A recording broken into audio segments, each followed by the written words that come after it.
أعوذ بالله من الشيطان الرجيم.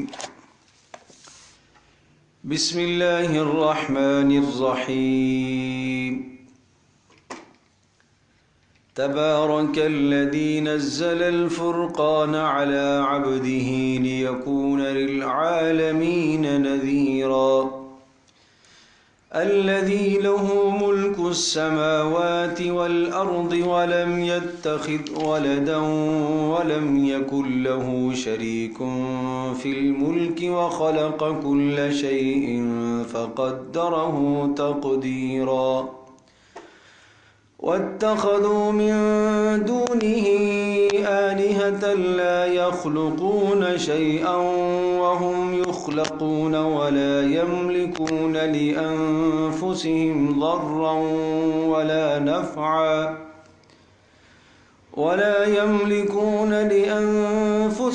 ضرا ولا نفعا ولا يملكون موتا ولا حياة ولا نشورا. وقال الذين كفروا إن هذا إلا إفك افتراه وأعانه عليه قوم آخرون فقد جاءوا ظلما وزورا. وقالوا أساطير الأولين اكتتبها فهي تملى عليه بكرة وأصيلا. قل أنزله الذي يعلم السر في السماوات والأرض إنه كان غفورا رحيما. تبارك الذي نزل الفرقان على عبده ليكون للعالمين نذيرا. یہ سورۃ الفرقان مکی سورت ہے اور اس سورہ مبارکہ میں 77 آیات بینات ہیں، اور یہ سورہ مبارکہ مکی دور کے درمیانی زمانے میں نازل ہوئی ہے، اور اس میں اللہ تبارک تعالیٰ کی توحید، رسول اکرم صلی اللہ تعالیٰ علیہ وسلم کی رسالت اور آخرت، اور خاص طور پر توحید اور رسالت سے متعلقہ اہم مضامین بیان کیے گئے ہیں، اور رسول اکرم صلی اللہ تعالیٰ علیہ وسلم کی رسالت پر ہونے والے جو شکوک اور شبہات اور مشرکین کی جانب سے اعتراضات تھے، ان اعتراضات میں سے بعض کے تفصیلی اور بعض کے اجمالی جواب دیے گئے۔ ان اعتراضات کو نقل کر کے ان کے جوابات اللہ تبارک تعالیٰ نے ذکر فرمائے، اور ان اعتراضات کے جوابات اس لیے دیے گئے تاکہ کوئی بھی رسول اکرم صلی اللہ تعالیٰ علیہ وسلم کی رسالت اور آپ کی نبوت سے متعلق ذرہ سا بھی شبہہ نہ کرے، کسی شک اور شبہے میں مبتلا نہ رہے۔ پھر یہ بات بھی ذہن نشین فرما لیجئے کہ اس سورہ مبارکہ کا جو مرکزی اور بنیادی اور اہم مضمون ہے، وہ مضمون ہے تمام کی تمام برکات اللہ ہی کی جانب سے ہوتی ہے۔ اشیاء کے اندر، چیزوں کے اندر، مال کے اندر، دنیا میں ہر شے میں جو بھی خیر و برکت آتی ہے وہ اللہ کے حکم، اللہ کے ارادے سے۔ اسی وجہ سے آغاز بھی اسی موضوع سے اور اسی خاص مضمون سے ہو رہا ہے، تبارک الذی نزل الفرقان، بابرکت ہے وہ ذات جس نے اتارا ہے الفرقان، فرقان کو۔ فرقان قرآن مجید کا ایک وصف ہے، صفت ہے قرآن مجید کی، جیسے قرآن مجید کی صفت حکیم ہے، قرآن مجید کی صفت مبین ہے، قرآن کریم کی صفت کریم ہے، مجید ہے، اسی طرح سے فرقان قرآن مجید کی ایک صفت ہے۔ اور فرقان فا را قاف، فرق اردو میں بھی ہم استعمال کرتے ہیں، فرق کرنا، حق اور باطل میں فرق کرنے والا کلام۔ اور یہ رسول اکرم صلی اللہ تعالیٰ علیہ وسلم کی رسالت کی ایک کھلی دلیل ہے۔ کیسے فرق کرنے والا کلام؟ آپ تھوڑا سا رسول اکرم صلی اللہ تعالیٰ علیہ وسلم کے ماحول اور اس زمانے کا آپ جائزہ لیجئے کہ جب کلام کہنے کے بڑے بڑے ماہر موجود تھے، نثر میں بھی نظم میں بھی، اور ایسا کلام کہتے تھے کہ ان کے کلاموں کی مثال آج تک دی جاتی ہے، اور جن کو اپنے کلاموں پر، گفتگو پر فخر ہوتا تھا۔ کوئی آدمی کسی اپنے اقربا اعزہ میں سے جو دنیا سے رخصت ہو گیا، اس کی مدح میں جو قصیدہ کہتا تھا، اس کو مثال کے طور پر پیش کیا جاتا تھا۔ کوئی جنگ ہو گئی، جنگ کے موقع پر کسی نے اپنے رفقا کی حوصلہ افزائی اور ان کے اندر تشجیع اور بہادری کو پیدا کرنے کے لیے اشعار کہے، وہ ایک بطور مثال کے۔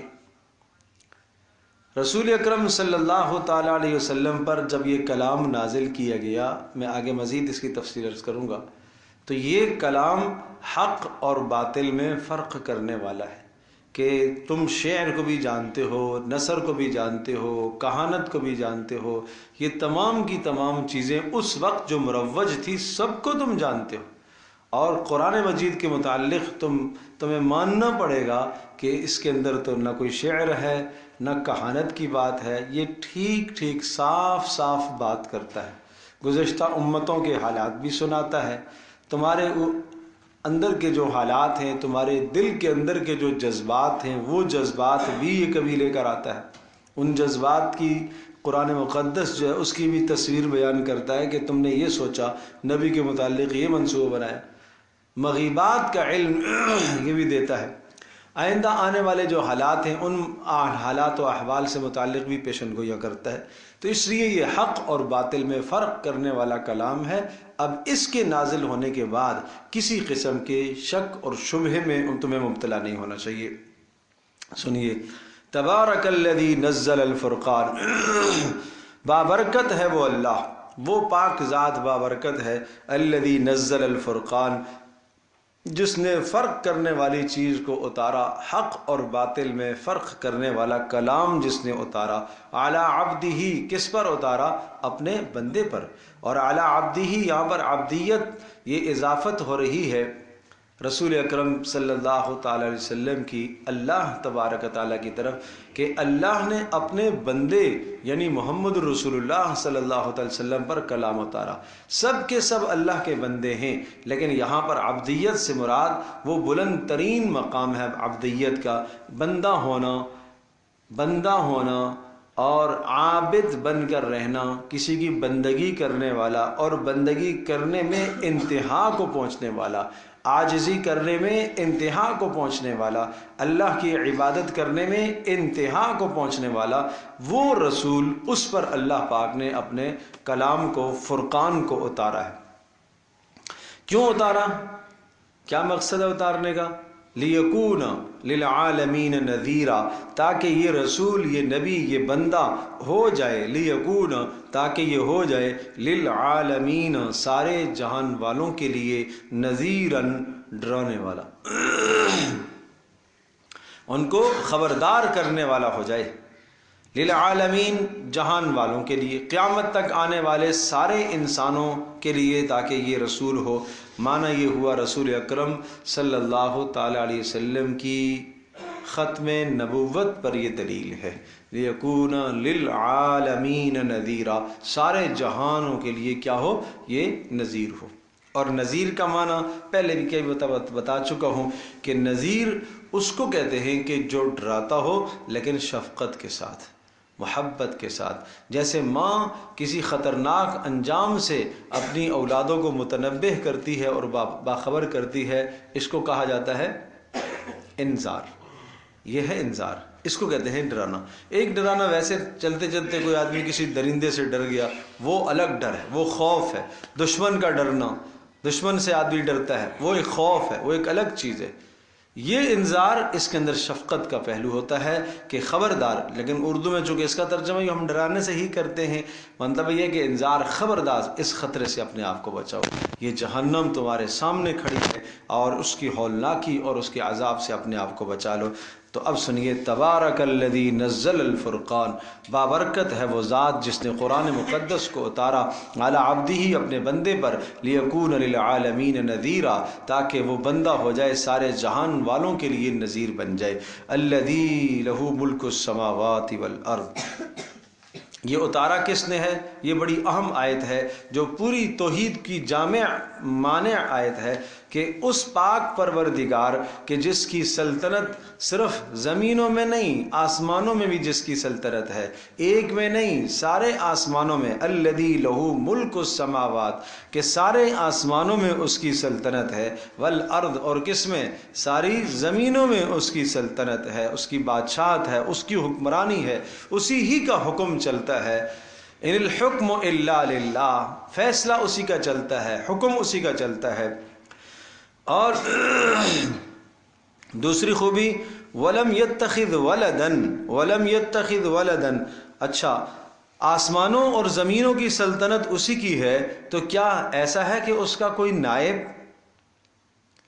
نہیں نہیں نہیں، ولم یتخذ ولدن، اس نے اولاد کا تصور ہی نہیں رکھا، اپنے لیے اولاد کو نہیں بنایا۔ ولم یتخذ ولدن، اس نے کسی کو اپنا بیٹا نہیں ٹھہرایا، کسی کو اپنا بیٹا نہیں بنایا۔ اس لیے کہ آپ سے عرض کیا تھا، یہ تفصیل سے مضمون آ چکا ہے کہ اللہ تبارک تعالیٰ کے لیے بیٹا ماننے کا مطلب کیا ہوا کہ دوسرا معبود ماننا ہے۔ کیسے دوسرا معبود ماننا ہے؟ بڑی تفصیل سے اس پر بحث ہوئی ہے سورۃ الکہف کے آغاز میں، وہاں تفصیل سے اس کو سن لیا جائے۔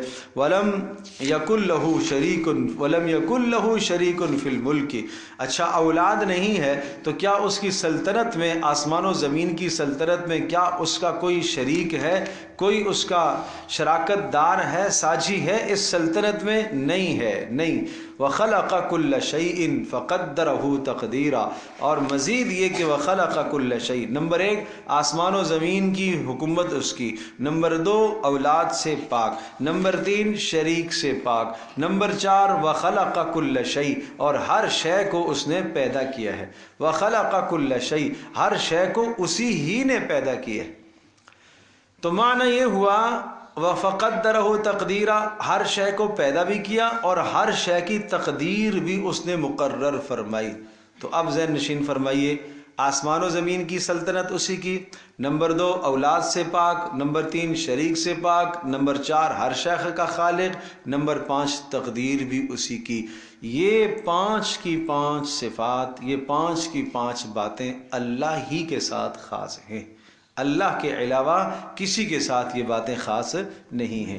جس طرح سے یہ پانچ باتیں اللہ کے ساتھ خاص ہیں، اسی طرح سے ماننا پڑے گا کہ اللہ تبارک تعالیٰ ہی بندگی کے لائق ہے، اسی ہی کی بندگی کی جائے، اس کے سوا کسی اور کی نہ کی جائے۔ بات سمجھے بھائی؟ یہاں دو باتوں کی تھوڑی سی وضاحت کرتا ہوں۔ وَخَلَقَ كُلَّ شَيْءٍ، ہر شے کو اس نے پیدا کیا، فَقَدَّرَهُ تَقْدِيرًا، اور ہر شے کو پیدا کرنے کے بعد اس کا اندازہ بھی اس نے خود مقرر کیا۔ اب یہاں اس کا ہم ترجمہ کرتے ہیں قَدَّرَهُ تَقْدِيرًا، ہر شے کو اس نے اندازے کے ساتھ مقرر کیا۔ اس کا مطلب تقدیر ہے اللہ کی، معنی یہ ہوا ہر شے کو اس نے پیدا بھی کیا اور ہر شے کو ٹھیک ٹھیک حساب کے ساتھ مقرر فرمایا۔ یہ ترجمہ بھی آپ اس کا کر سکتے ہیں، فَقَدَّرَهُ تَقْدِيرًا، ہر شے کو ٹھیک ٹھیک تقدیر کے ساتھ، اندازے کے ساتھ اس نے مقدر فرمایا۔ کیا مطلب؟ دنیا میں جتنی روزی کی ضرورت تھی اتنی روزی کو اس نے پیدا فرمایا، جتنے حیوانات کی ضرورت تھی اتنا اس نے پیدا فرمایا، جتنی چاند کی روشنی کی انسانوں کو ضرورت تھی اتنی روشنی اس نے چاند میں رکھی، سورج کی روشنی کی جتنی ضرورت تھی اتنی رکھی، اس سے زیادہ مضر ہو سکتی ہے، اس سے کم فائدے نہیں حاصل ہو سکتے۔ ستاروں کی روشنی جتنی اس نے رکھی ہے یہی اس کی تقدیر ہے، اس سے زیادہ مفید نہیں ہے، اس سے کم مفید نہیں ہے۔ ہر شے کے اندر جو فائدہ اس نے رکھا یہ اس کے نظام کے مطابق ہے۔ نہیں سمجھے؟ کسی بھی چیز کا نظام کسی بھی چیز کا فائدہ یا کسی بھی چیز کے اندر جو رکھی گئی مصلحت، کسی بھی چیز کے اندر جو پیدا کیا گیا نقصان، وہ اس کی تقدیر کے فیصلے سے باہر نہیں ہے۔ ایک آدمی زندگی کے اندر بیمار ہوا، ٹھیک ہے جی، بیمار ہوا، اب وہ جتنی مرتبہ بھی بیمار ہوا یہ سب اللہ کے ارادے اور اللہ کے فیصلے سے ہوا، اور اس کے لیے کون سی بیماری پر کون سی دوا اس کے لیے شفا کا ذریعہ بنے گی، اللہ تبارک و تعالیٰ کی تقدیر کا یہ فیصلہ ہے۔ کوئی معاملہ ایسا نہیں ہے کہ وہ بلا تقدیر ہو۔ اس لیے سورۃ الحجر میں آئی ہے بات، وَإِن مِّن شَيْءٍ إِلَّا عِندَنَا خَزَائِنُ وَمَا نُنَزِّلُهُ إِلَّا بِقَدَرٍ مَعْلُوم، ہر شے کے خزانے ہمارے پاس ہیں، اور ہم جتنا ضرورت پڑتی ہے، جتنی ضرورت ہوتی ہے، اتنا ہم ہر شے کو اتارتے ہیں۔ تو یہ اللہ کا نظام ہے، یہ ہے تقدیر۔ تخلیق بھی اللہ کی اور تقدیر بھی اللہ کی، اور تدبیر بھی اللہ کی۔ ہم تدبیریں کرتے ہیں اپنی مصلحت کے لیے، اپنے آپ کو نفع پہنچانے کے لیے، ضرر سے بچنے کے لیے ہم تدبیریں کرتے ہیں، لیکن ہماری تدبیریں ناقص، جب تک اللہ کی تدبیر اس میں مؤثر بذات نہ ہو تو ہماری تدبیریں دھری کی دھری رہ جاتی ہیں، ناکارہ ہی رہ جاتی ہیں۔ اس لیے یہ سمجھنا چاہیے۔ اور یہ وہ آیت کریمہ ہے کہ رسول اکرم صلی اللہ تعالی وسلم اس آیت مبارکہ کو اپنے بچوں کو سکھایا کرتے تھے۔ جب بچے بولنے لگتے تھے تو آپ علیہ الصلوۃ والسلام اور صحابہ کرام اس آیت کو سکھاتے تھے، الذی لہ ملک السماوات والارض ولم يتخذ ولدا ولم يكن له شریک فی الملک وخلق كل شیء فقدرہ تقدیرا۔ یہ کیا ہے؟ یہ اللہ کا تعارف ہے نا، یہ اللہ کا تعارف ہے۔ تو یہ اشارہ اس بات کی طرف ہے کہ ہمیں اپنے بچوں کو اس طرح سے اللہ کی توحید اور اللہ کی وحدانیت سکھانی چاہیے۔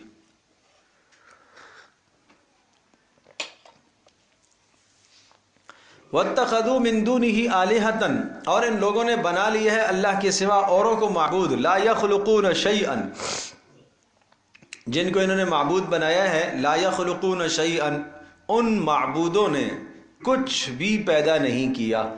تو معبود تو وہ ہوتا ہے جو کیا ہوتا ہے؟ پیدا کرنے والا ہوتا ہے، جو خالق ہوتا ہے، اور جن کو یہ لوگ معبود بنا رہے ہیں انہوں نے کچھ بھی نہیں پیدا کیا۔ نمبر 2، وَهُمْ يُخْلَقُونَ، اور وہ خود تو پیدا ہوئے ہیں، مخلوق ہیں، جن کو انہوں نے معبود بنایا ہے، کوئی پتھر سے بنا ہوا ہے، کوئی سونے سے، چاندی سے، یا کچھ بھی ہو، چاہے سورج کو معبود بنایا ہے، چاند کو معبود بنایا ہے، ستاروں کو معبود بنایا ہے، درخت کو معبود بنایا ہے، دیوی کو معبود بنایا ہے، دیوتا کو معبود بنایا، جس کو بھی بنایا ہے وہ سب کی سب کیا ہیں؟ مخلوقات تو ہیں نا، پیدا کی ہوئی چیزیں، اور ان مخلوقات نے کچھ آگے پیدا نہیں کیا۔ بات سمجھے؟ تو ایسی ذات جو کہ خالق بھی نہ ہو اور جو مخلوق ہو، وہ معبود بننے کے لائق کیسے ہو سکتی ہے؟ جس کو تم پوجتے ہو، نمبر 1 وہ خالق بھی نہیں ہے، نمبر 2 وہ خود کیا ہے؟ مخلوق ہے۔ تو کیسے تم ایسوں کو پوجتے ہو؟ تمہاری طرح کی وہ مخلوق ہے۔ تمہیں سمجھ میں اتنی بات نہیں آتی کہ خالق تو، معبود تو وہ ہوتا ہے جو خالق ہوتا ہے، نمبر 2 معبود وہ ہوتا ہے اس کا کوئی شریک نہیں ہوتا، نمبر 3 معبود وہ ہوتا ہے سلطنت ساری اسی کی ہوتی ہے، نمبر 4 معبود وہ ہوتا ہے جو اولاد سے پاک ہوتا ہے، اور نمبر 5 معبود وہ ہوتا ہے جو نفع اور نقصان کا مالک ہوتا ہے۔ اب سنیے گا، فرمایا وَاتَّخَذُوا مِن دُونِهِ آلِهَةً، اور انہوں نے ٹھہرایا ہے اللہ کے سوا اوروں کو معبود، لا يخلقون شيئا، ان اوروں نے کچھ شے بھی نہیں پیدا کی، اور وَهُمْ يُخْلَقُونَ، اور وہ خود کیا ہیں؟ پیدا ہوئے ہیں، مخلوق ہیں۔ دیکھو لفظوں کو سمجھیے گا، یخلقون انہوں نے پیدا نہیں کیا، لا یخلقون انہوں نے پیدا نہیں کیا، یخلقون وہ پیدا ہوئے ہیں، وہ مخلوق ہے۔ اور اگر آپ یوں ترجمہ کر سکتے ہیں تو ٹھیک ہے، لا یخلقون شیئا، کسی بھی چیز کے وہ خالق نہیں ہیں۔ لا یخلقون شیئا کا ترجمہ کیا کر رہا ہوں؟ کسی بھی شے کے وہ خالق نہیں ہیں۔ وہم یخلقون وہ خود کیا ہیں؟ مخلوق ہیں، یہ ترجمہ کر سکتے ہیں۔ مزید کیا ہے؟ لا یملکون لانفسہم، اور وہ مالک نہیں ہیں لانفسہم اپنی ذات کے لیے، ذرن کسی نقصان کو دور کرنے کے مالک نہیں ہیں، ولا نفعا نہ کسی نفع کو حاصل کرنے کے مالک ہیں، اور مزید کیا؟ لا یملکون موتا، وہ موت کے مالک نہیں ہیں، مارنے کے مالک نہیں ہیں، ولا حیاتن، اور نہ زندگی بخشنے کے وہ کیا ہیں؟ مالک ہیں، ولا نشورن، اور نہ وہ موت کے بعد اٹھائے جانے کی طاقت رکھتے ہیں، نہ تو موت کے بعد اٹھانے کی طاقت رکھتے ہیں، دوسروں کو پیدا کرنے کی طاقت نہیں رکھتے۔ تو بتاؤ، جو خالق نہیں ہے، جو نمبر 2 خود مخلوق ہے، نمبر 3 نفع اور نقصان کا مالک نہیں، نمبر 4 موت اور حیات کا مالک نہیں، نمبر 5 مرنے کے بعد اٹھانے کی طاقت نہیں اس میں، تو اس کو کیسے تم معبود مانتے ہو؟ کس طرح سے توحید ثابت کی جا رہی ہے، اور ان باطل معبودوں کو کس طرح سے قرآن رد کرتا ہے؟ غور کیجیے۔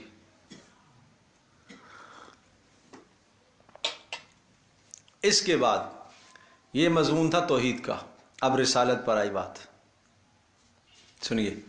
وقال الذین کفروا، اور کہا ان لوگوں نے جنہوں نے کفر کیا۔ سنو آیات کو، سمجھو، سمجھنے کی کوشش کرو، ہر آیت ماقبل کے ساتھ جڑی ہوئی ہے، مربوط ہے، ایسے جس طرح سے ایک لڑی کے اندر موتی پروئے ہوئے ہوتے ہیں، اس طرح سے ایک ایک آیت پروئی ہوئی ہے، یہ بے ربط کلام نہیں ہے۔ توحید کا مضمون مکمل ہوا، اب رسالت کا۔ رسالت کے متعلق تمہیں شبہ ہے، پہلے توحید کے متعلق شبہ تھا، جواب دے دیا۔ ہم ان کی، وہ کہتے تھے ہم ان کی پوجا اس لیے کرتے ہیں کہ ان کی پوجا کرنے سے، ان کے سامنے سجدہ کرنے سے، ان کے سامنے نظر و نیاز دینے سے ہمارے مال میں برکت آتی ہے۔ تو کہا تبارک الذی نزل الفرقان، برکتیں تو وہ پاک پروردگار دیتا ہے جس نے قرآن کو اتارا ہے۔ کیسی باتیں تم کرتے ہو؟ بات سمجھے بھائی؟ یہ کہتے ہیں کہ یہ کسی نفع کے مالک ہیں، کہا الذی لہ ملک السماوات، آسمان و زمین کی ساری ملکیتیں تو اللہ کے پاس ہیں، اس لیے ہم ان کو پوچھتے ہیں، ملائکہ کو پوچھتے ہیں، یہ بنات اللہ ہیں، اللہ کی بیٹیاں ہیں۔ فرمایا لم یتخذ ولدا، اب ذرا پیچھے دیکھیے، نہیں، اللہ نے اولاد تو بنائی نہیں ہے، اس لیے ہم ان کو پوچھتے ہیں کہ جناب یہ اللہ کے شرکاء ہیں، ساجی ہیں، کام میں شریک ہیں۔ فرمایا ولم یکن لہ شریک فی الملک، تو پھر کیوں پوچھتے ہو؟ اچھا شاید اس لیے پوچھتے ہیں وَخَلَقَ كُلَّ شَيْءٍ، کہ ان میں سے کوئی خالق ہو، کہا نہیں، سارا اللہ نے بنایا۔ اچھا شاید اس لیے پوچھتے ہیں کہ جناب ان میں سے کوئی کسی تقدیر کا مالک ہو، نہیں، فَقَدَّرَهُ تقدیرا، تقدیر بھی اسی کی۔ پھر وَاتَّخَذُوا مِن دُونِهِ آلِهَةً لَا يَخْلُقُونَ، جب یہ سب باتیں اللہ کے لیے ہیں تو پھر ایسوں کو معبود بنائے پھرتے ہیں جنہوں نے کچھ پیدا نہیں کیا۔ نمبر 2 وہ خود مخلوق ہے، نمبر 3 وہ نفع کے مالک نہیں، نقصان کے مالک نہیں، نمبر 4 زندگی اور حیات کے مالک نہیں، نمبر 5 مرنے کے بعد اٹھانے کی صلاحیت ان کے اندر نہیں ہے، اور جناب کسی کو اٹھا نہیں سکتے، تو پھر کیا بات ہوئی؟ اب رسالت پر آئی بات، دیکھو۔ وقال الذین کفروا، اور کہتے ہیں وہ لوگ جنہوں نے کفر کیا، انہوں نے کہا ان ھذا، قرآن کے بارے میں، ان ھذا الا افک، بات سمجھے بھائی؟ نہیں ہے مگر افکن، یہ قرآن کیا ہے؟ جھوٹ ہے۔ افتراہ، اس شخص نے اپنی طرف سے گڑھ لیا ہے۔ کس نے؟ محمد رسول اللہ نے۔ اللہ اکبر، سنیے گا۔ وَأَعَانَهُ عَلَيْهِ قَوْمٌ آخَرُونَ، اور مدد کی ہے اس پر اور قوم نے بھی، اس نے اپنی طرف سے گڑھ لیا اور اوروں نے بھی اس پر کیا ہے؟ مدد کیا۔ قوم آخرون، دوسری قوموں نے مدد کیا۔ دوسری قوموں نے مدد کیا سے مراد یہ ہے کچھ اہل کتاب آتے ہیں اس کے پاس، یہودی آتے ہیں، نصرانی آتے ہیں، وہ اس کو اس قسم کا کلام بتا کے چلے جاتے ہیں۔ فَهِيَ تُمْلَى عَلَيْهِ بُكْرَةً وَأَصِيلًا، سنیے، فَهِيَ تُمْلَى عَلَيْهِ، تو نہیں، فَقَدْ جَاءُوا ظُلْمًا وَزُورًا، اب کیا جواب دیا؟ اتنا کہ بھائی یہ تو بالکل ظلم اور سراسر جھوٹ کی بات کہتے ہیں۔ اب سنیے، اعتراض کیا تھا، میری طرف دیکھیں، کہ یہ قرآن مقدس اس شخص نے خود گڑھا ہے۔ یہ کیا کرتا ہے؟ یہ راتوں کو بیٹھ کر، لمبی لمبی راتیں جو یہ بیٹھتا ہے، یہ بیٹھ کر اس کو بناتا ہے اور گڑھتا ہے، ٹھیک ہے؟ پھر لوگوں نے کہا کہ بھائی یہ کیسے گڑھ سکتا ہے؟ زندگی میں تو اس نے شعر کوئی کہا نہیں سمجھے بات. زندگی میں اس شخص نے کوئی شعر تو کہا نہیں. ایک تو وہ آدمی ہوتا ہے جو شاعر ہوتا ہے, تخیل پیش کرتا ہے, ساری رات بیٹھ کے سوچتا ہے, 4 گھنٹے بیٹھ کے سوچنے کے بعد کوئی نتیجہ نکال کے لائے. تو یہ محمد رسول اللہ صلی اللہ تعالی علیہ وسلم کے متعلق تم یہ بات کہتے ہو, یہ تو کیا ہے, شعر تو اس نے کبھی نہیں کہا. نمبر 2, مکہ سے باہر تو نکلا نہیں کہ کہیں سے جا کے سیکھ کے آیا ہو. بچپن میں گیا تھا, شام کا سفر ہوا تھا, بحیرہ راہب کے پاس سے ہو کے آیا تھا. تو وہ بچپن کا زمانہ تھا. بھلا اس زمانے کے اندر, یا جوانی کا زمانہ, ایک سفر بچپن کا تھا 10 سال کا, دوسرا سفر تھا 23-24 سال 25 سال کی عمر کا سفر تھا. اس زمانے میں اس نے ایک سفر میں اتنا کچھ اس کو سکھا دیا. اور آج 40 سال کے بعد 45 سال ہو گئے ہیں, آپ کی عمر 40 سال میں نبوت ملی, 5-6 سال اور گزر گئے, آج وہ کلام کہہ رہا ہے, یہ کیسی باتیں کرتے ہو تم. تو خود ایک دوسرے کی تکذیب کرتے, نہیں یار ایسا نہیں ہو سکتا, ایسا نہیں ہو سکتا. اچھا پھر کیا ہے مسئلہ؟ یہ ہے کہ اس کے پاس کچھ لوگ آتے ہیں اور وہ روزانہ رات کو بیٹھ کر اس کے ساتھ کیا کرتے, کلام کرتے ہیں, اس کو سکھاتے ہیں. یہ بات ہم پھیلاتے ہیں جی. تو قرآن نے کیسا نوٹس لیا؟ ایک ہوتا ہے نا کوئی اعتراض وزنی ہوتا ہے, ٹھوس اعتراض, تو اس کا جواب تحقیقی دیا جاتا ہے کہ نہیں آپ یہ غلط سمجھے, یہ سمجھے, یہ سمجھے, یہ سمجھے. اور جب ایسا اعتراض ہوتا ہے کہ اگلا بھی سمجھ, اعتراض کرنے والا بھی سمجھ رہا ہوتا ہے کہ میں غلط کہہ رہا ہوں, تو اس کے اعتراض سے نظر انداز کر دینا یہی جواب ہے. نہیں سمجھے بات؟ ایک آدمی اعتراض کر رہا ہے, اور کیسا اعتراض کر رہا ہے آپ جانتے ہیں کہ یہ کیسا اعتراض ہے, اس کو خود بھی پتا ہے کہ میں کیا کر رہا ہوں, غلط کہہ رہا ہوں, جھوٹ بول رہا ہوں, اس کو خود بھی اندازہ ہے جھوٹ بول رہا ہوں. تو پھر آپ اس کے اعتراض کا جواب نہ دیں, نظر انداز کر کے آگے چلے جائیں, یہی جواب کافی ہے اس کے لیے. نہیں سمجھے بات؟ جب یہ بات طے تھی کہ بھائی مکہ میں یہ آدمی مکہ سے باہر تو نکلا نہیں کہ کسی نے اس کو سکھایا ہو. نمبر 2, اتنا بڑا صاحب مال بھی نہیں ہے, کوئی پڑھا لکھا خاندان ہو وہ بھی نہیں ہے. ایسا بھی نہیں ہے کہ کوئی بڑا صاحب مال ہو تو اس کے باپ دادا موجود ہوں اور انہوں نے اس کی تربیت اور تعلیم کے لیے کوئی پیسہ لگایا ہو اور دوسروں کو انہوں نے کہا ہو کہ اس کو سکھاؤ. ایسا بھی نہیں ہے. تنگ دستی کی زندگی تھی نا, فقر کی زندگی گزر رہی تھی. اور مزید یہ آخری والا جو حربہ تھا کہ یہ ہو سکتا ہے کہ رات کو کوئی یہودی آدمی آتا ہو اس کے پاس اور آ کے سکھاتا ہو. تو اس کا جواب بھی یہ ہے کہ بھئی یہودی آتا ہو تو تم وہاں بلال جو ہے احد کہنے والے ہیں, سارا دن ان کو ریت پر لٹائے رکھتے ہو, خباب کو اذیت دے رہے ہو رضی اللہ عنہم کو, صہیب کو, عمار کو, فلاں کو, فلاں کو, فلاں کو. مکہ کا کون سا گھر ہے جو تم سے ڈھکا چھپا ہوا ہے؟ تم جانتے نہیں ہو یہاں کون کون رہتا ہے, اور جو رہتے ہیں ان کی صلاحیتیں کیا ہیں تم جانتے نہیں ہو. اور اگر باہر کا کوئی آدمی آ کر محمد کے گھر میں اس کو رات کو سکھاتا ہے تو تم چھاپا نہیں مار سکتے ہو. سارے کام تو تمہارے اختیار کے ہیں, حکومت تمہاری, اقتدار تمہارا, اختیار تمہارا.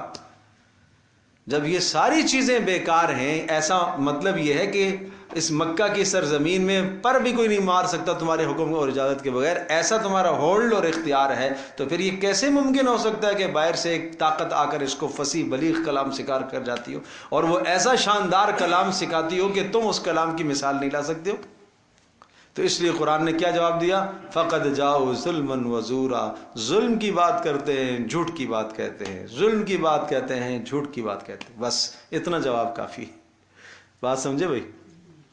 اگلی بات, وقالو, دوسرا اعتراض یہ کرتے ہیں, کہتے ہیں اساطیر الاولین. بھائی یہ گزشتہ لوگوں کی کہانیاں ہیں. جب قوم عاد کا تذکرہ آتا ہے, قوم سمود کا تذکرہ آتا ہے, قوم نوح کا تذکرہ آتا ہے, قوم شعیب کا تذکرہ آتا ہے, قوم لوط کا تذکرہ آتا ہے علیہم الصلوات والسلام, جب ان انبیاء کے تذکرے آتے ہیں تو کیا کہتے ہیں؟ یہ تو بھائی پچھلوں کی کہانیاں ہیں.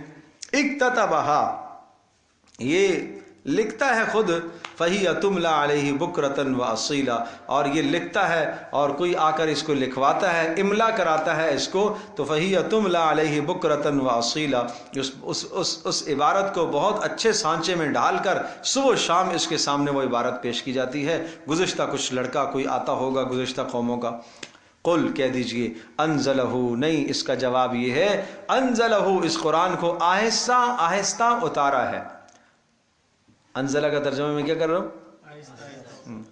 اس کو اتارا ہے اس پاک پروردگار نے، الذی یعلم السر، جو جانتا ہے السر، کس چیز کو جانتا ہے؟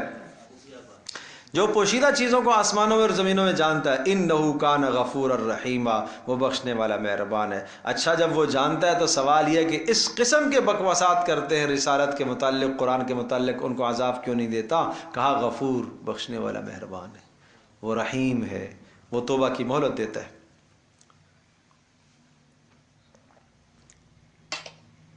بات سمجھے بھائی؟ تو یہ بیچ میں دو اعتراض تھے، یہ قرآن کے متعلق تھے۔ وقال الذین کفروا ان ھذا، کہ یہ قرآن گھڑا ہوا ہے، اور نمبر دو، گزشتہ لوگوں کی کیا ہیں؟ کہانیاں ہیں۔ دو باتیں، یہ کیا تھے اعتراضات؟ کس سے متعلق تھے؟ اب آگے آئیے، یہ اگلا آنے والا اعتراض یہ رسالت کے متعلق، رسول اللہ صلی اللہ علیہ وسلم کی رسالت کے متعلق۔ کیا؟ وقالو، کہتے ہیں ما لہذا الرسول، یہ کیسے رسول ہو سکتا ہے؟ کیوں؟ یاکل الطعام، یہ تو کھانے کھاتا ہے، ویمشی فی الاسواق، یہ تو بازاروں میں جاتا ہے۔ تو بھائی رسول ایسے تھوڑی ہوتا ہے، یہ تو کھانا کھاتا ہے، بازار جاتا ہے، اس کو تو حوائج اور ضروریات ہماری طرح کی ہے، یہ کیسے ہو سکتا ہے؟ لولا انزل علیہ ملک، اگر یہ رسول ہوتا تو کوئی فرشتہ ہمیں نظر آتا ہے اس کے ساتھ، کیوں فرشتہ نہیں آتا؟ فیکون معه نذیرا، اور وہ فرشتہ مل کر اس کے ساتھ مددگار بنتا اور وہ بھی ڈراتا۔ او یلقا الیہ کنز، یا غیبی طور پر کوئی خزانہ اس پر کھول دیا جاتا، یہ تو مالدار ہوتا، یہ تو فقیر آدمی ہے۔ او تکون لہ جنہ، یا اس کے لیے کوئی باغ ہوتا، کم از کم معاش کا کوئی ذریعہ تو ہوتا، معاش کا ذریعہ بھی نہیں ہے۔ ایسا کوئی باغیچہ ہوتا، سرسبز و شاداب ہوتا، یاکل منہا، جس سے یہ کھا رہا ہوتا۔ تو بھائی اس کو ہم کس طرح سے رسول مانیں؟ نمبر ایک، بازاروں میں جاتا ہے، ضروریات اس کو لگتی ہیں، بیوی بچے جس کے ہیں، اسی طرح سے جناب فرشتہ اس کے پاس نہیں آتا، خزانہ اس کے پاس نہیں ہے، باغیچہ اس کے پاس نہیں ہے، کیسے ہم مانیں؟ کہنا یہ چاہ رہے تھے کہ ہمارے یہاں مکہ کی سرزمین میں کتنے لوگ ایسے ہیں جو اس سے زیادہ مالدار بھی ہیں، اس سے زیادہ حیثیت والے بھی ہیں، ان کو رسول کیوں نہیں اللہ نے بنایا؟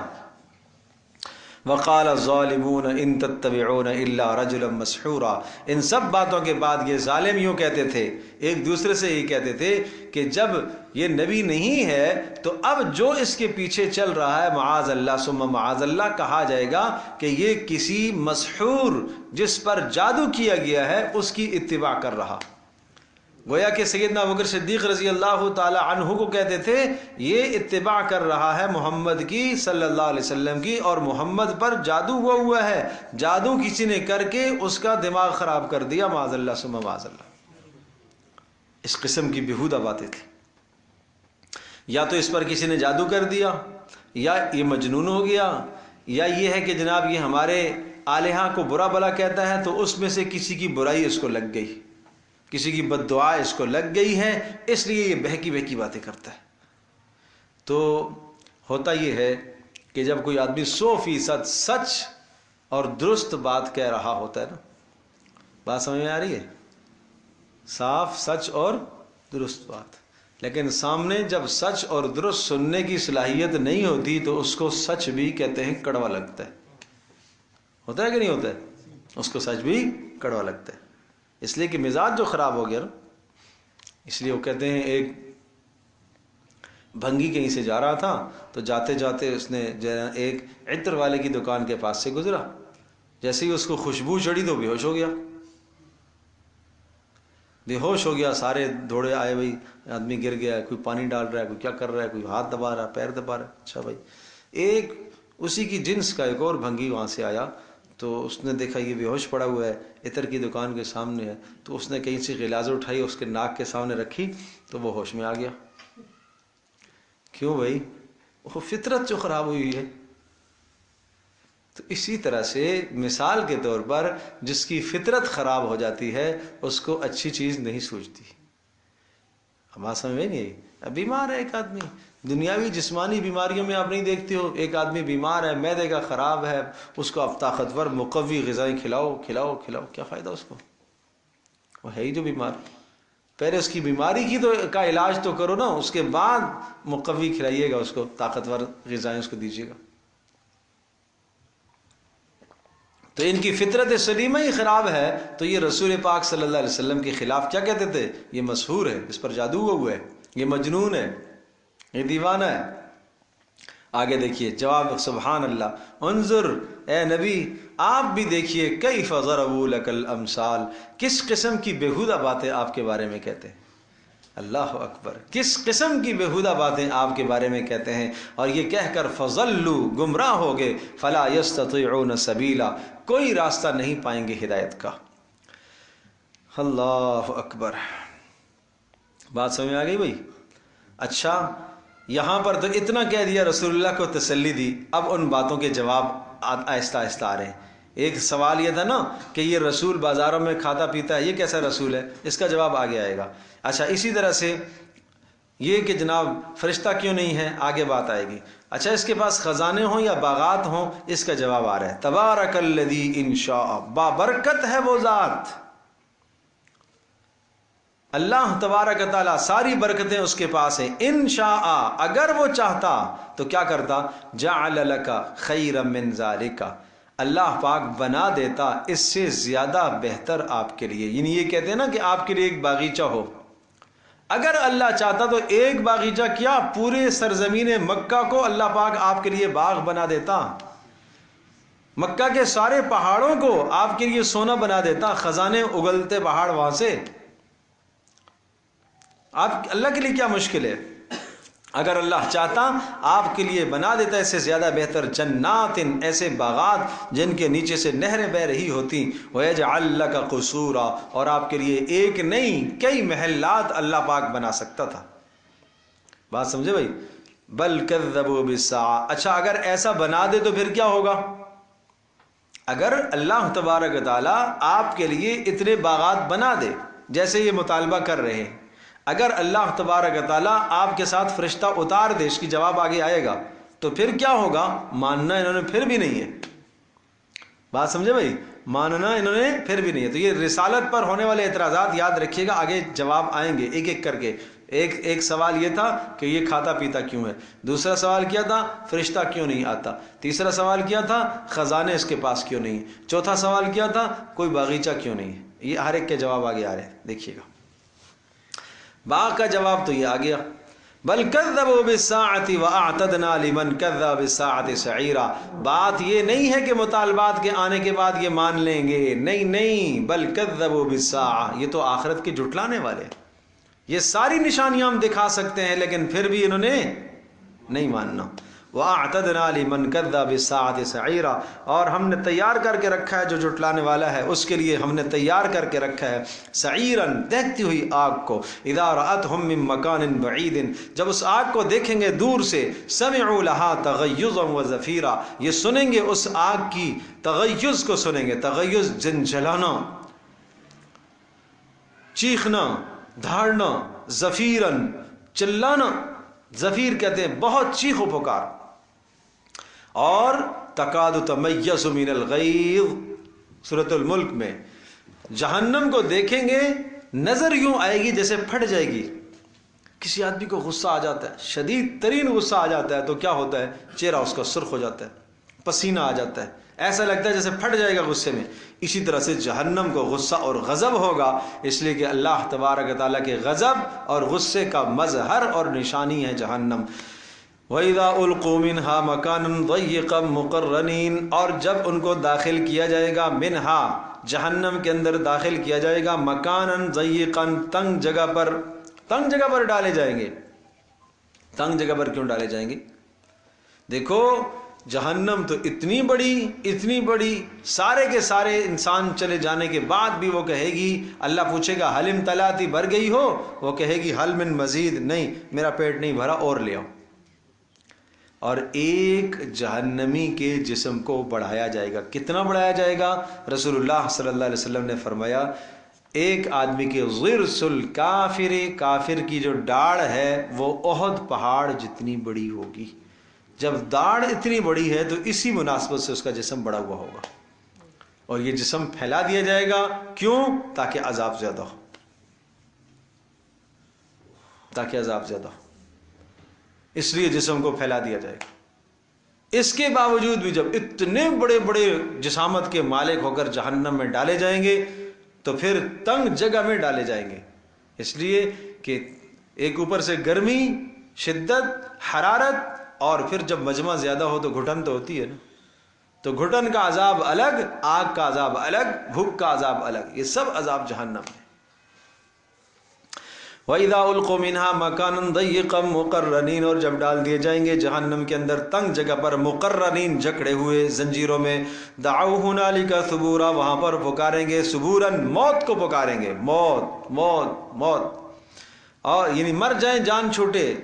جواب آئے گا لا تدعوا اليوم ثبورا واحدا، مت پکارو آج کے دن ایک موت کو، وادعوا ثبورا کثیرا، بہت ساری موتوں کو پکارو لیکن موت نے نہیں آنا۔ قل، کہہ دیجئے، اذالک خیر، اب دیکھو جب جہنم کا تذکرہ آتا ہے تو ساتھ جنت کا تذکرہ بھی قرآن کرتا ہے مختلف اندازوں سے۔ اب یہاں جہنم کے عذابوں کا تذکرہ آیا، اب سنیے جنت کا مختصر۔ قل، کہہ دیجئے، اذالک خیر، کیا یہ جہنم جس کے عذابوں کا تذکرہ ہم نے کیا ہے یہ بہتر ہے؟ ام جنت الخلد، یا وہ ہمیشہ والی جنت، التی وعد المتقون، جس کا متقیوں سے وعدہ کیا گیا، کانت لہم جزاء و مصیرا، یہ ان کا بدلہ ہے اور بہترین ٹھکانہ ہوگا۔ اور مزید کیا، لہم فیہا ما یشاءون، ارے کیا دیں گے؟ جو چاہیں گے دیں گے۔ نہیں سمجھے؟ جنت میں کیا دیں گے ان کو؟ جو یہ چاہیں گے، لہم ان کو کے لیے ہوگا، فیہا جنت میں، ما یشاءون جو چاہیں گے، کان علی ربک وعدا مسئولا، یہ تیرے پروردگار کے ذمہ وعدہ ہے، یہ پورا کرے گا اللہ۔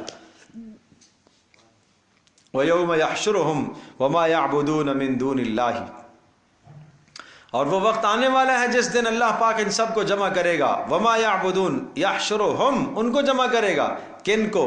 اللہ تبارک تعالیٰ کے علاوہ اوروں کو پوجنے والوں کو جمع کرے گا، یعنی غیروں کی پوجا کرنے والوں کو، مشرکوں کو جمع کرے گا، اور کس کو؟ وما یعبدون من دون اللہ، اور جن کی وہ بندگی کرتے تھے اللہ کے سوا، ان سب کو جمع کرے گا۔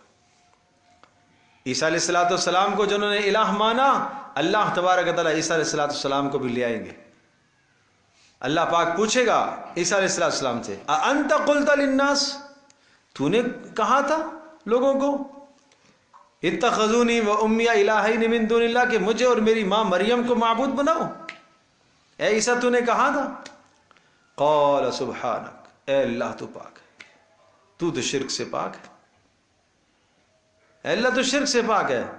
ما قلت لهم الا ما امرتنی به، میں نے تو وہ بات کہی تھی جس کا تو نے مجھے حکم دیا تھا۔ فلما توفیتنی کنت انت الرقیب علیہم وانت علی کل شیء شہید، جب تو نے مجھے اوپر اٹھا لیا اس کے بعد ان کا کیا حال رہا مجھے نہیں معلوم۔ اے اللہ ان تعذبهم فانهم عبادک، تو اگر ان کو عذاب دیتا ہے تیرے بندے ہیں، وان تغفر لهم، تو معاف کر دیتا ہے تو غفور الرحیم، تو عزیز ہے، غلبہ رکھتا ہے، حکمت والا ہے تو۔ بس مجھے اس وقت اپنی نفس، اپنی ذات سے کی خلاصی چاہیے، مجھے عذاب سے بچا لے۔ مجھے آج مریم کا بھی سوال نہیں ہے اپنی ماں کا، مجھے صرف عذاب سے بچا لے۔ یہ اے اللہ اپنا کرم فرما کہ مجھے عذاب سے بچا۔ یہ حال ہوگا عیسیٰ علیہ السلام۔ ملائکہ حتی اذا فزع عن قلوبہم، جب اللہ کی طرف سے حکم آتا ہے ملائکہ کو تو ملائکہ رعب کے مارے، ڈر کے مارے کانپ اٹھتے ہیں۔ تو آج سب اللہ کے سامنے جمع ہوں گے، سب جمع ہوں گے، عزیر علیہ السلام سب جمع ہوں گے، جنات جن کو آج پوجتے ہیں دنیا کے اندر وہ بھی جمع ہوں گے، سب جمع ہوں گے ملائکہ۔ فیقول، اللہ ان سب سے سوال کرے گا، یہ حجت پوری کرنے کے لیے۔ اللہ تو جانتا ہے حضرت عیسیٰ علیہ السلام نے کسی کو اپنی بندگی کا حکم نہیں دیا، عزیر علیہ السلام نے کسی کو اپنی بندگی کا حکم نہیں دیا، ملائکہ نے کسی کو اپنی بندگی کا حکم نہیں دیا۔ اللہ پوچھے گا ان سب سے اَأَضْلَلْتُمْ عِبَادِي أَأَنْتُمْ أَضْلَلْتُمْ عِبَادِي، کیا تم نے میرے بندوں کو بہکایا تھا؟ ہؤلاء، یہ میرے بندوں کو، ام ہم ضلوا السبیل، یہ خود گمراہ ہوئے۔ قالوا سبحانک، یہ جواب دیں گے، کون جواب دیں گے؟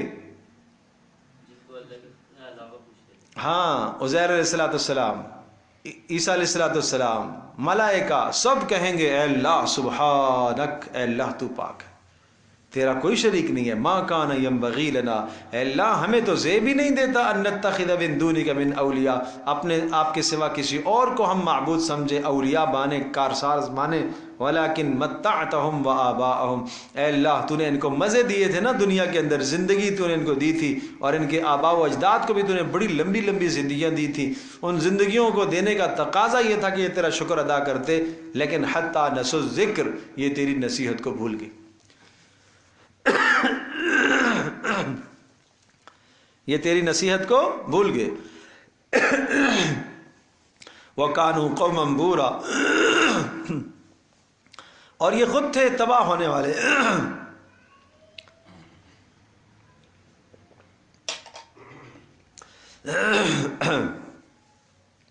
فَقَدْ كَذَّبُوكُمْ بِمَا تَقُولُونَ،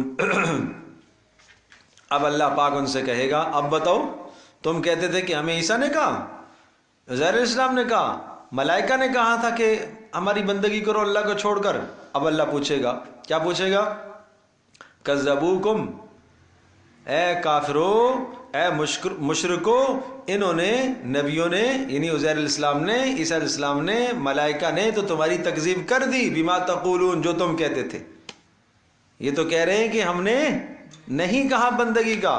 آج دیکھو فما تستطيعون صرفا ولا نصرا، آج تم استطاعت نہیں رکھو گے اپنے سے عذاب ہٹانے کی، ولا نصرا، نہ اپنی مدد کرنے کی۔ ومن یظلم منکم، اور جو تم میں سے ظلم کرے گا، ظلم سے مراد شرک ہے، نذیقہ عذابا کبیرا، اس کو ہم بڑا عذاب دیں گے۔ وما ارسلنا قبلک من المرسلین، اچھا یہ اعتراض تھا نا کہ یہ رسول کیسا ہے، کھاتا پیتا ہے، بازاروں جاتا ہے، ایسا رسول تو نہیں ہونا چاہیے۔ وما ارسلنا قبلک من المرسلین، ارے آپ سے پہلے بھی تو ایسے رسولوں کو ہم نے بھیجا، نہیں بھیجا آپ سے پہلے رسولوں کو، الا مگر انہم لیأکلون الطعام، وہ بھی تو کھاتے پیتے تھے، ویمشون فی الاسواق، اور بازاروں میں جاتے تھے، وجعلنا بعضکم لبعض فتنہ، بھئی رہی یہ بات کہ اس کے پاس مال نہیں ہے، نہیں سمجھے، خزانہ نہیں ہے، وہ خزانے کا جواب آیا، پیچھے بات آئی تھی نا اس کے پاس کوئی خزانہ نہیں ہے، تو اس کا جواب ہے بھائی خزانہ اس لیے نہیں ہے، وَجَعَلْنَا بَعْضَكُمْ لِبَعْضٍ فِتْنَةً، ہم نے بعض کو بعض کے لیے آزمائش بنایا ہے، بعض کو غنی بنایا، بعض کو فقیر بنایا، فقیر کے فقر میں اس کے لیے آزمائش ہے، غنی کو غنا میں آزمائش ہے۔ اَتَصْبِرُونَ وَكَانَ رَبُّكَ بَصِيرًا، اب بتاؤ اس عذاب پر تم صبر کرو گے کہ نہیں کرو گے، اور تمہارا پروردگار خوب دیکھنے والا ہے۔ وَقَالَ الَّذِينَ لَا يَرْجُونَ لِقَاءَنَا، اب وہ بات آئی ہے کہ اچھا اگر یہ فرشتہ اگر یہ رسول ہوتا تو اس کے ساتھ فرشتہ کیوں نہیں تھا؟ نہیں سمجھے بات، فرشتہ کیوں نہیں تھا؟ اس کا جواب آیا وَقَالَ الَّذِينَ لَا يَرْجُونَ لِقَاءَنَا، اور کہتے ہیں وہ لوگ جو ہماری ملاقات کی امید نہیں رکھتے، لَوْلَا أُنزِلَ عَلَيْنَا الْمَلَائِكَةُ، فرشتہ کیوں نہیں آتا، اَوْ نَرَى رَبَّنَا، لا، یا ہم اپنے پروردگار کو دیکھ لیں، ہم خود رب کو دیکھیں، پتہ تو چلے ہمیں نظر آئے رب کے، رب کون سا ہے۔ لَقَدِ اسْتَكْبَرُوا فِي أَنفُسِهِمْ، انہوں نے اپنے آپ کو بہت بڑا سمجھ لیا، اللہ کے مقابلے میں اتر آئے، انہوں نے اپنی بڑی حیثیت بنا لی، یہ سمجھتے ہیں کہ ہم جو مطالبہ کریں گے اللہ ہمارے مطالبے کو پورا کرے گا، اس لیے کہ اللہ کو ہم سے ڈر لگتا ہے، معاذ اللہ ثم معاذ اللہ۔ لَقَدِ اسْتَكْبَرُوا فِي أَنفُسِهِمْ، یہ بڑے ہو گئے اپنے آپ میں، بات سمجھے بھائی، اپنے منہ میاں مٹھو ہو گئے، یہ بہت بڑے ہو گئے۔ لَقَدِ اسْتَكْبَرُوا فِي أَنفُسِهِمْ، یہ معنی ہے، تکبر کیا انہوں نے اپنے بارے میں۔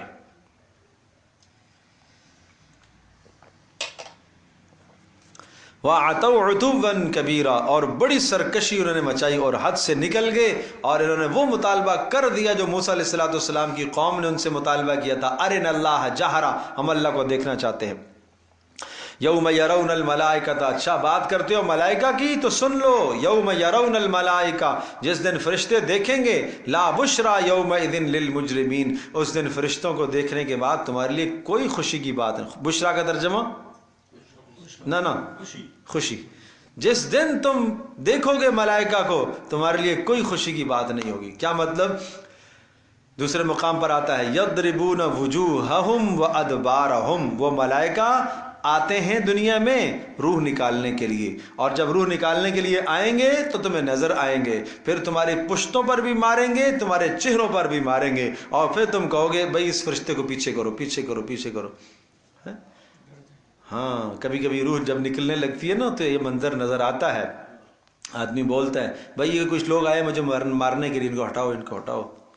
یہی ہے نیک آدمی کبھی کبھی یہ کہتا ہے کچھ مہمان آئے ہیں ان کو بٹھاؤ، جگہ دو، یہ منظر نظر آتا ہے۔ اس دنیا سے جب اس کا اس جہان سے جب اس کا تعلق کٹنے لگتا ہے، دوسرے جہان سے تعلق قائم ہونے لگتا ہے، تو وہاں کے کچھ مناظر نظر آتے ہیں۔ اللہ پاک ہم سب کا خاتمہ ایمان پر فرمائے۔ اللہ سے یہ مانگا کرو، اللہ سے یہ مانگا کرو، اے اللہ مرتے وقت جس وقت ہماری موت آئے تو ملائکہ کو ہم دیکھ کر ہم خوش ہو جائیں، اور ملائکہ ہمیں مہمان بنا کر اللہ کے پاس لے کے جائیں۔ ہاں مجرم بنا کر نہ لے جائیں ڈنڈے مارتے مارتے کہ چلو اللہ کے پاس، اس طرح سے نہ جائیں، اس طرح سے نہ جائیں۔ اللہ کرے جب ہماری روح نکلے تو ہماری توبہ پوری ہو چکی ہو، ہمارے گناہوں کو اللہ معاف کر چکا ہو، اللہ پاک ہم سے راضی ہو چکا ہو۔ یہ مانگو اللہ سے بھائی، کوئی لمبی زندگی نہیں ہے میرے عزیزو، کوئی لمبی زندگی نہیں ہے۔ کیا زندگی کا حصہ ہے، کتنا رہے گا؟ پیچھے بات نہیں آئی اے اللہ بل متعتہم ولکن متعتہم وآباءہم، اے اللہ تو نے ان کو زندگی دی تھی اس لیے گمراہ ہوئے۔ تو زندگی اللہ نے اس لیے دی ہے گمراہ ہونے کے لیے، زندگی اس لیے اللہ نے دی ہے نسلیں تباہ ہو جائیں، تاکہ زندگی جوان کو جوانی اس لیے اللہ نے دی ہے کہ تاکہ نافرمانی میں استعمال کرے۔ کیسی بات کرتے ہو؟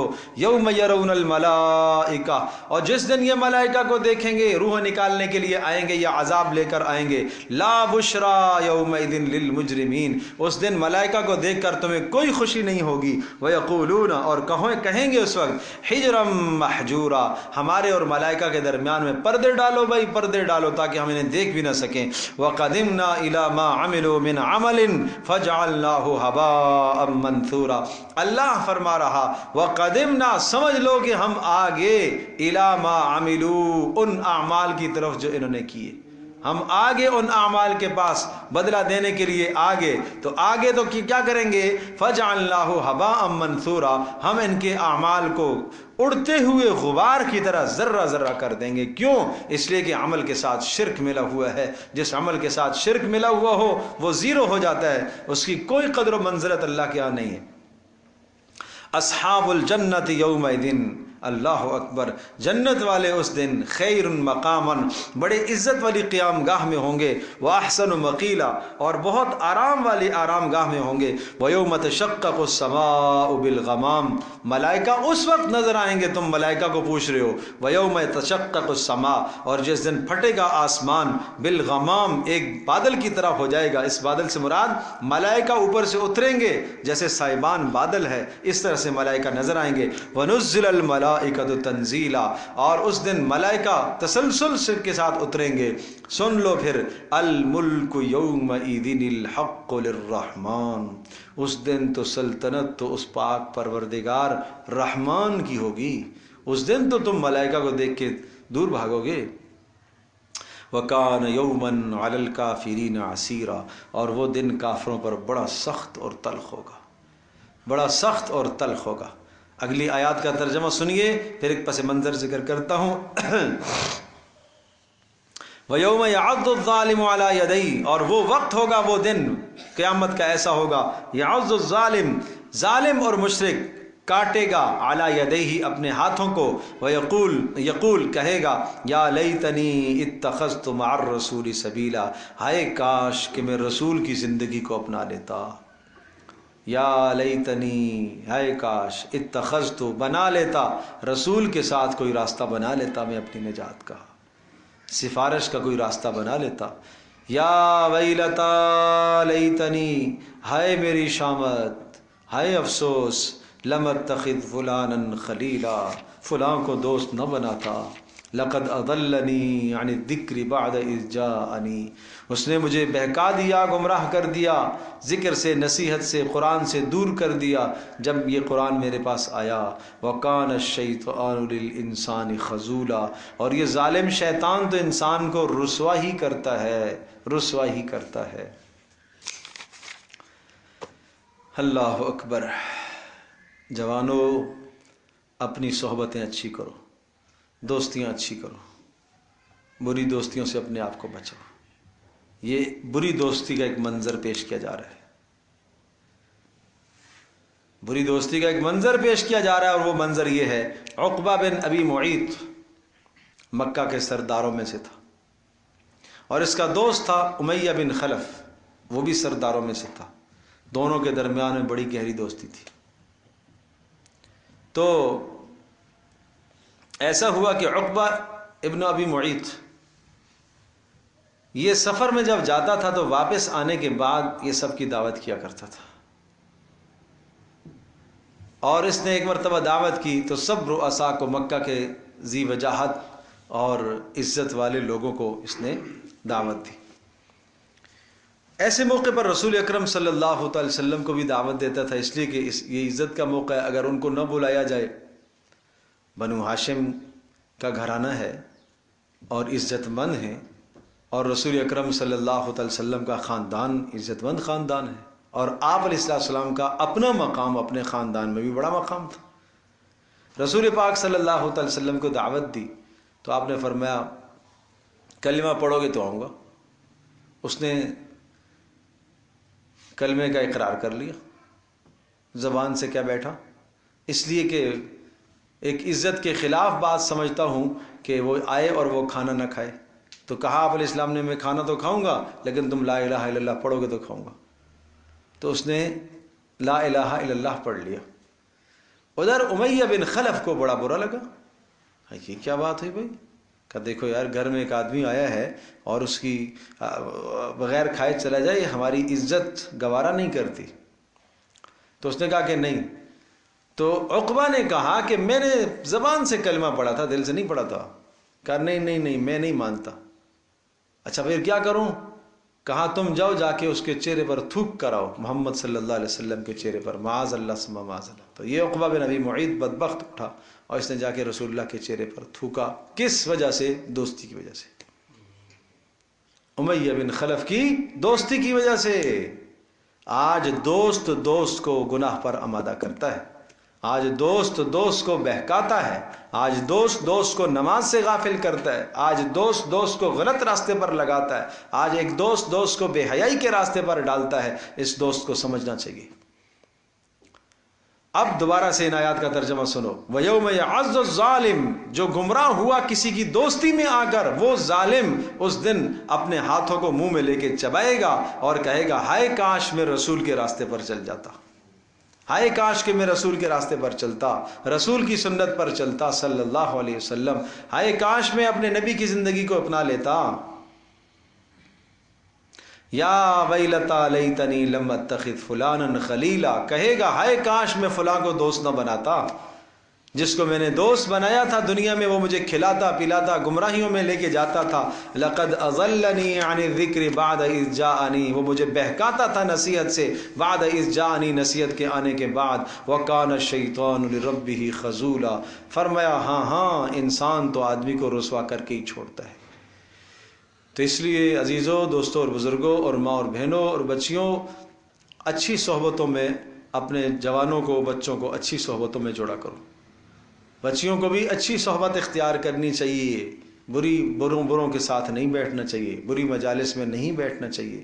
نماز کا وقت ہو گیا، پکے سے پکا دوست ہے، چھوڑو اس کو، نماز میں آؤ، ورنہ قیامت کے دن یہ کہو گے ہائے کاش میں فلاں کے ساتھ دوستی نہ لگاتا۔ ایک بیوی کہے گی میرے شوہر نے مجھے بہکایا ورگلایا، یہ بھی ہے، سوچنا چاہیے شوہر کو بھی۔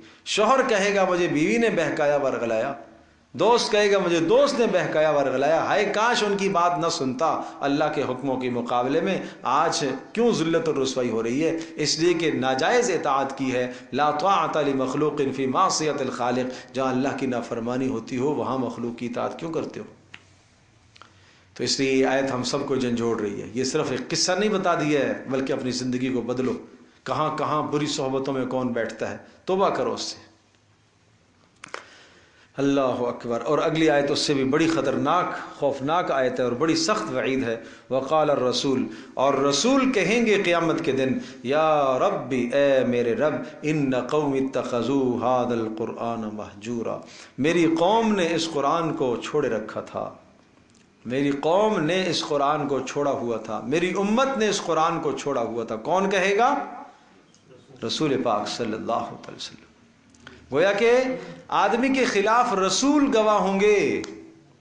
رسول اکرم صلی اللہ علیہ وسلم جس آدمی کے خلاف گواہی دے دیں, نمبر 2 ادھر سے قرآن مجید اس آدمی کے خلاف گواہی دے رہا, القرآن حجت لک او علیک, قرآن یا آپ کے حق میں گواہ ہوگا یا آپ کے خلاف گواہ ہوگا. تو ایک طرف قرآن مجید اس کے خلاف گواہی دے رہا ہے, دوسری طرف رسول اللہ صلی اللہ علیہ وسلم اس کے خلاف گواہی دے رہے ہیں. تو جس کے خلاف 2 مضبوط ترین مدعی ہو جائیں وہ کیسے بچ سکتا ہے اللہ کے عذاب سے؟ اور رسول اللہ کیا فرمائیں گے؟ اے اللہ, میری امت کے فلاں فلاں نے قرآن کو چھوڑا ہوا تھا. اب سنو, قرآن کو چھوڑنا کیا ہے, اچھی طرح سے ذہن نشین فرما لیں, اپنے گھروں میں بھی بات کریں کہ قرآن کا چھوڑنا, اس سے اپنے آپ کو بچاؤ بھائی. نمبر 1 قرآن پر ایمان نہ لانا, یہ چھوڑنا ہے. جو ایمان نہیں لائے انہوں نے قرآن کو چھوڑا ہوا ہے. نمبر 2 ایمان تو لایا لیکن صحیح تلفظ نہ سیکھا, پڑھنے کا طریقہ سلیقہ نہ سیکھا, اس نے قرآن کو چھوڑا ہوا ہے. نمبر 3 پڑھنا تو صحیح آیا لیکن سمجھا نہیں, سمجھنے کی کوشش نہیں کی, یہ بھی قرآن کا چھوڑنا ہے, یہ بھی چھوڑنا ہے. نمبر 4 سمجھا تو ہے عمل نہیں کیا, یہ بھی قرآن کا چھوڑنا ہے. نمبر 5 عمل کیا, آیات میں تدبر نہیں کیا, غور و فکر نہ کیا, یہ بھی قرآن کا چھوڑنا ہے. نمبر 6 شفا حاصل اس سے نہ کی, یہ بھی چھوڑنا ہے. یہ تو دلوں کی شفا ہے نا, دلوں کی شفا ہے, دلوں کی شفا. کیسے شفا حاصل کرے؟ اس قرآن مقدس کی آیات کو پڑھ کر اپنے دل کو بدلے. جب تلاوت کا اہتمام کرے گا اور نیت کرے گا کہ میں اپنے دل کا علاج کرنے کے لیے قرآن کی تلاوت کر رہا ہوں, دل بدلے گا. اور نمبر 7 اگر یہ سارے کام کیے لیکن قرآن مجید کی, قرآن مقدس کی نشر و اشاعت میں اپنا کوئی حصہ نہ ڈالا, نہ مال کا, نہ صلاحیت کا, نہ جان کا, نہ وقت کا کوئی حصہ نہیں ڈالا, تو یہ بھی قرآن کو چھوڑنے والا ہے. تو اب سوچ لیں کہ ان چھوڑنے والوں میں کہیں ہمارا اور آپ کا شمار تو نہیں ہے. اللہ نہ کرے, اللہ نہ کرے, اللہ ہمیں بچائے. ہمارے گھر کا کوئی آدمی ایسا تو نہیں ہے جس نے قرآن کو چھوڑا ہوا ہو. گھر میں غور کرو, بچوں کی زندگیوں کو دیکھو, گھر والوں کی زندگیوں کو دیکھو, بھائیوں کی زندگیوں کو دیکھو, کسی نے قرآن کو چھوڑا ہوا تو نہیں ہے. اور اگر کسی نے ان قسموں میں سے کسی ایک قسم کی طرح بھی قرآن کو چھوڑا ہوا ہے تو سمجھ لو قیامت کے دن اس کے خلاف رسول اللہ صلی اللہ علیہ وسلم گواہی دیں گے. اللہ پاک ہماری حفاظت فرمائے, اللہ ہماری حفاظت فرمائے. قرآن کو سینے سے لگاؤ, اللہ کے کلام کو سینے سے لگاؤ بھائی. وَكَذَلِكَ جَعَلْنَا لِكُلِّ نَبِيٍّ عَدُوًّا مِّنَ الْمُجْرِمِينَ وَكَفَىٰ بِرَبِّكَ هَادِيًا وَنَصِيرًا. رسول اللہ صلی اللہ علیہ وسلم کو تسلی, کیا خوب تسلی ہے. یہ کیوں ہوا اے اللہ, ایسا کیوں نہیں کر دیا کہ سب جبراً مان لیتے میری بات کو, رسالت پر ایمان لے آتے, جب میں رسول برحق ہوں تو سب مان لیتے. کہا اے نبی, جعلنا لکل نبی, ہر نبی کے لیے ہم نے مقرر کیے ہیں, عدوا من المجرمین, مجرموں میں سے دشمن ہم نے بنا کے رکھے ہیں. یہ فطرت کا فیصلہ ہے. کفا بربک وکفا بربک ہادیا ونصیرا, اور تیرا پروردگار خوب ہدایت دینے والا اور مدد کرنے والا کافی ہے. ہدایت اللہ کے اختیار میں ہے, جسے چاہے گا وہ عطا کرے گا, جو طلب کرے گا اس کو ہدایت دے گا. اور ونصیرا, اور اللہ آپ کی مدد کرنے کے لیے کافی ہے, آپ غمگین نہ ہوئیے. سمجھے بھائی؟ یعنی اللہ ہدایت دینے والا کافی ہے, لہذا آپ غمگین نہ ہو, اللہ ہدایت دے گا. اور نمبر 2, اللہ تبارک تعالیٰ آپ کی مدد کرے گا, یہ آپ کا کچھ نہیں بگاڑ سکتے. وقال الذین کفروا لولا نزل علیہ القرآن جملۃ واحدہ. اچھا, قرآن کے متعلق ایک اور شبہ تھا, یہ کہتے تھے کہ ایک وقت کیوں نہیں اتارا گیا, جیسا کہ موسیٰ علیہ السلام پر قرآن ایک ہی مرتبہ ان پر کتاب اتاری گئی, ایسا کیوں نہیں ہوا.